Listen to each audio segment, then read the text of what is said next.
Hello everyone, অনেক দিন পর তোমাদের সামনে আবার লং ভিডিও নিয়ে হাজির হলাম।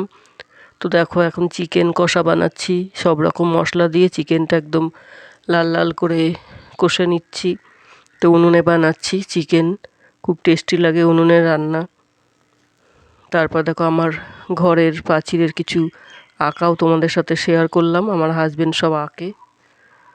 তারপর দেখো, বানাচ্ছি পালং শাক দিয়ে বেগুন দিয়ে চচ্চড়ি। তেলটা গরম হলে রসুন আর কাঁচা লঙ্কা ফোড়ন দিয়ে তারপরে তরকারিটা বানাচ্ছি। তো পালং শাকটা আমি গ্যাসেই বানাচ্ছি, শুধু চিকেনটা বানিয়েছি উনুনে। তো এরকম হালকা মশলায় পালং শাক বানালে খুব ভালো লাগে।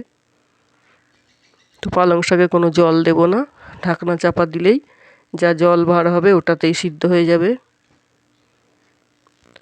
পালং শাকের মধ্যে ছোট ছোট করে বেগুন আর আলু কেটে দিয়েছি।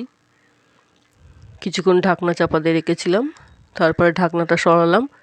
পুরো সিদ্ধ হয়ে গেছে, জলটাও শুকিয়ে গেছে। এবার একটু চিনি দিলাম। শাকের মধ্যে চিনি দিলে একটু খেতে ভালো লাগে।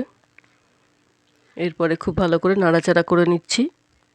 রেডি হয়ে গেল আমার পালং শাকটা আলু দিয়ে বেগুন দিয়ে ঘোটা। Thanks for watching everyone.